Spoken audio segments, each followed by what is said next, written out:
Bo, Zach Polanski, he's dropped the F-bomb.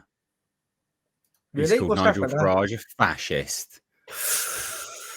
Ooh. If only I was wearing some pearls, I'd be clutching them right now. Careful, He's a mate. fascist. Oh, right. Don't piss your pants, all right? I know he's scary. All right? But yeah. This is the Green Party little conference thing is going, isn't it? Right. So as they all are, all these stupid things are going.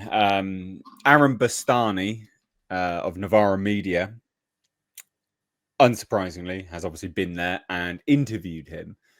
The whole interview is not worth watching, obviously, because again, you're just platforming a dysgenic freak with radical lunatic ideas. But I thought we'd take a look at this because this is hilarious. So Aaron Bastani says, he asked Zach Polanski if in a hung parliament would he campaign for proportional representation alongside Nigel Farage, which you'd think actually, if you had political acumen, you'd be like, yeah, man, yeah, I would do that because that would help us in the long run. But he's like, no, he would oppose it because it would help Farage and he's a fascist. Literally, the definition of cutting your nose off to spite your disgusting, dysgenic face, you freak.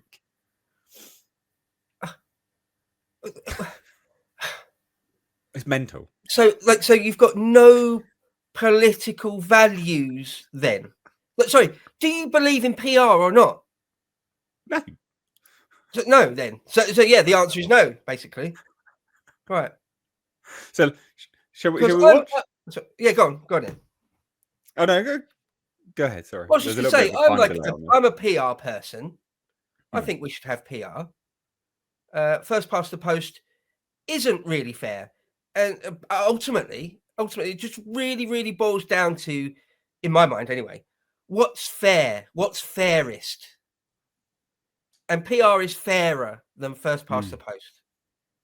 First past the post has led to sort of a more stable over the decades and centuries. It has led to a sort of a more stable political situation, which is a good thing, broadly speaking. But it has also kept in power. It has kept the monopolies of the biggest parties where they are for much longer than is sort of good or healthy, in my opinion. So anyway, I'm a PR person, but it's not sort of one of the things I'm prepared to sort of talk about all the time and spend loads of time and energy in activism for it and all of that. But if you've got a political belief, a real political belief, something that is sort of part of your value set and your worldview, then you wouldn't just abandon it to throw shade at someone on the other side of the aisle.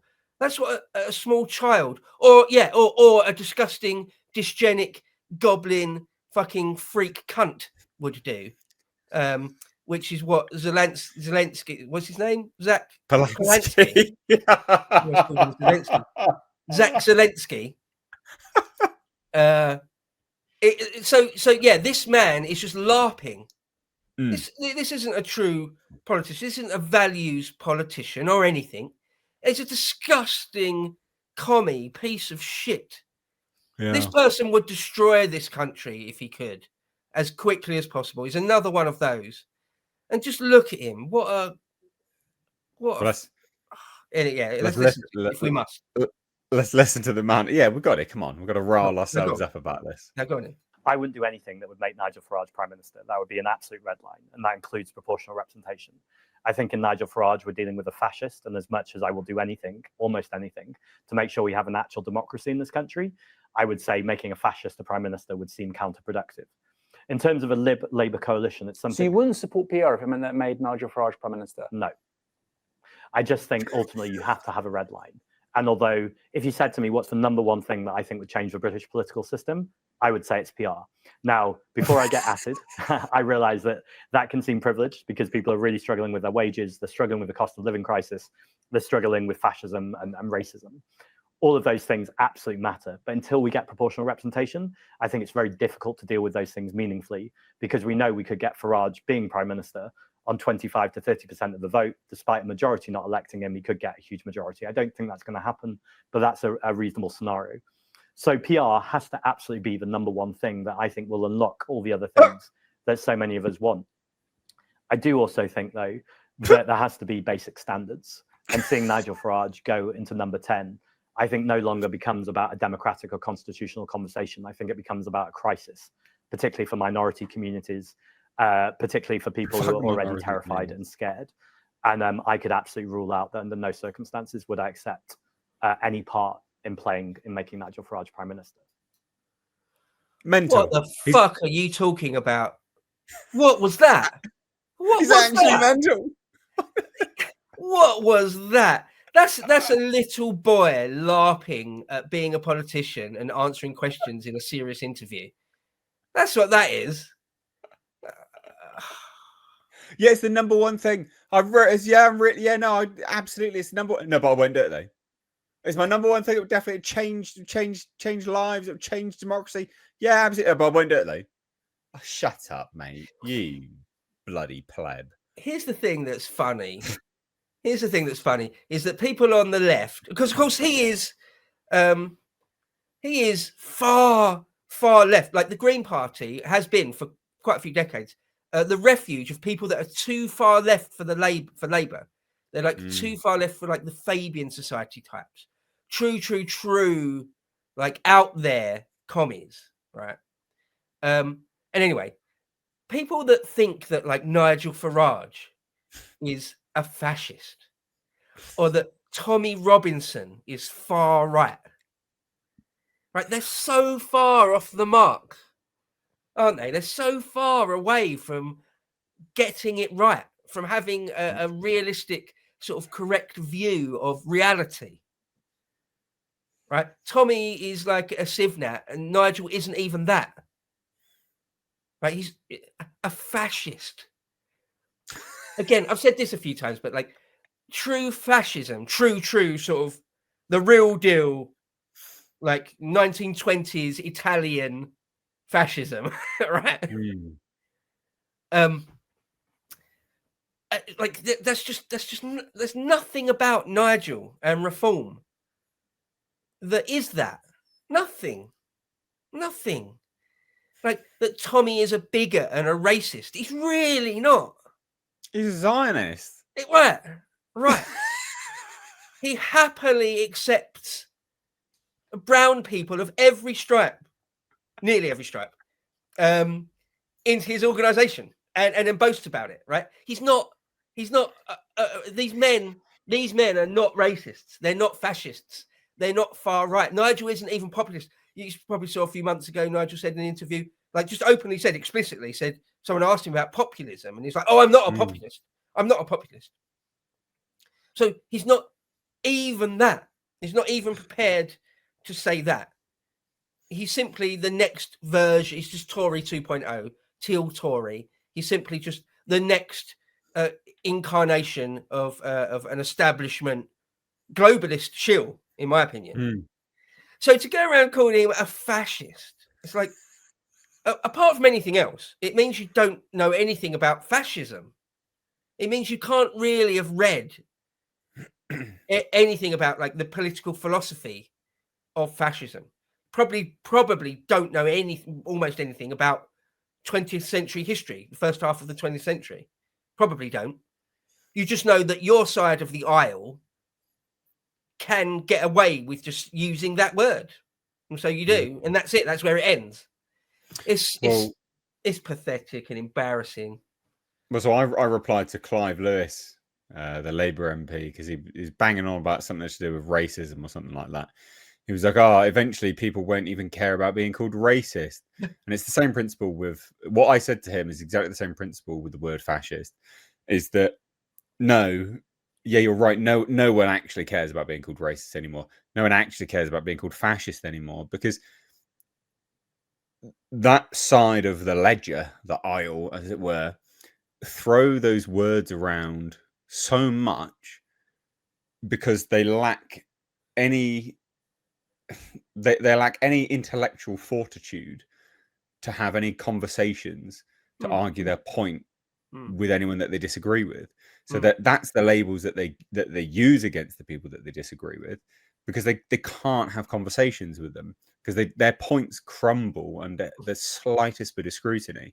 So they just throw words around that they think means something still. And it's like, yeah, no, it's all meaningless. All meaningless. And well done. They did it themselves. Yeah. Classic boy who cried wolf syndrome. Yeah, you say it enough, people just don't give a shit anymore. It's as simple as that. Yeah, you overused it, and now it's worth nothing. Yeah, I mean, I replied to Clive Lewis as well. It may even have been the same tweet where he said, "Oh, I think he's having a pop at David Davis of all people." Again, like as if David Davis MP is like, as if he's like the next Reinhard Heydrich in waiting. Like David Davis is like the next General Franco or something. Yeah, yeah. And he said like it's soon like we won't be able, like basically lamenting you won't be able to call people racist anymore because they won't care. And I just put something like, oh well, don't look back in anger though. You know, extra to that is like you had a decent run with it. I've said that on Twitter to other people. Yeah, you had a decent run. Yeah, it worked really well for you, didn't it? For decades. That was a really good tool for you for decades. Yeah. And it's losing its power, if not largely lost its power. Oh yeah, look. There we go. There's Tim Davis there. I love Tim Davis. Legend. Yeah. Legend. Most of the comments from what I only had a quick scroll down. I can't bother to read them all, but a lot of them. Yeah, lefties get Nick Buckley. There we go. Nick Buckley, MBE. They get such a pummeling on Twitter most of the time these days. Oh, Zuma historian, I saw there. Good lad. These people often are just getting piled on every day on Twitter. It's lovely to see. Thank you, Uncle Elon, for allowing that to happen. I think maybe, just a quick aside, I think maybe that will be an inflection point historians will look back on when Elon bought Twitter. Yeah. That really was a big deal because so much of the discourse goes on Twitter. Lots of people like to say Twitter isn't real life. You know, you can be really popular and have a really big reach on Twitter, but it doesn't mean anything. It quite often does mean quite a lot. The public discourse can very much be moved by Twitter. Yeah. News does filter through Twitter much more than the legacy mainstream media now. No, it really is a genuinely important thing. So, but anyway, that was an aside. So Zach Palensky. Oh yeah, getting back on track. What a loser! It's palpable what a loser he is. Right? It's written quite literally all over his face. And whenever he speaks, I don't know, you'd have to be quite a die-hard Green, like a party die-hard to the point where you go along with anything. And nearly all parties have people like that, right? Like, again, I think of the Soviet Union, just because I've been reading and watching lots about it over the last few weeks. But like, you'll have people in the Soviet Union where they're big chunks of, or nearly their whole family were taken away to gulags and never seen again, or they spent 20 years in a gulag or something, and they're still pro-party, right? So there are people like that. There will be people like that. Beyond those, who is going to vote Green? Who wants like that guy to be prime minister? You know? Ugh. Makes my skin. It actually makes my skin crawl. That Polanski. Like where I'm like, ugh. Like, you know when you see something really disgusting, like a giant slug, from Southeast Asia that's insanely big, or like some sort of ridiculous Amazon beetle or something, where you're like, you literally shiver when you see it. It's almost like that with him. Oh, dysgenic freak.